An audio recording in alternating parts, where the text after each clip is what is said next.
ललित पाटील हा उद्धव ठाकरे गटाचा नाशिकचा शहराध्यक्ष होता असा आरोप फडणवीसांनी केलाय। ड्रग्ज प्रकरणावर विधानसभेमध्ये चर्चा झाली आणि या चर्चेवेळी फडणवीसांनी ललित पाटीलचे थेट ठाकरे गटाशी संबंध असल्याचा अप्रत्यक्ष आरोप केला।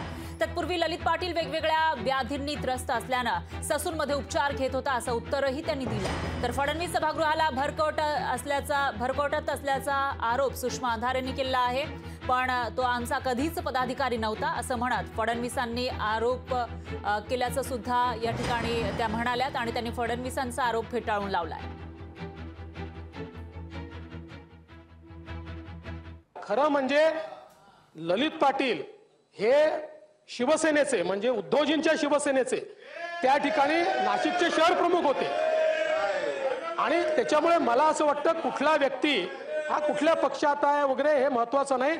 अशा प्रकारचे जे क्रिमिनल आहेत आणि म्हणूनच मी हा निर्णय घेतला की अशा प्रकारे जर त्यांना त्या ठिकाणी हॉस्पिटलमध्ये इतके दिवस ठेवलं असेल सगळ्यांवर कारवाई केलेली आहे आणि मला असं वाटतं की कोणीच याला राजकीय रंग देण्याचा प्रयत्न करणं हे अत्यंत अयोग्य आहे।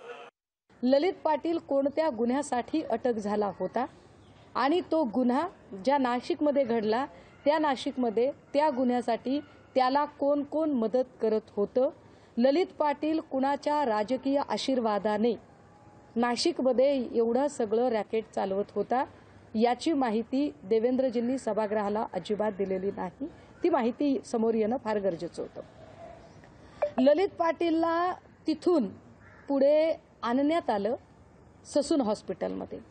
यावर त्यांनी असं म्हटलं की ललित पाटील हा शिवसेनेचाच पदाधिकारी होता, शिवसेना उद्धव बाळासाहेब ठाकरे पक्षाचा। मी पुन्हा एकदा सांगितलं पाहिजे की देवेंद्रजी दादांत खोटं बोलत आहेत, कारण ललित पाटील हा कधीही आमच्या पक्षाचा पदाधिकारी नव्हता। लोकशाही मराठी ऐका, पहा, जागरूक रहा।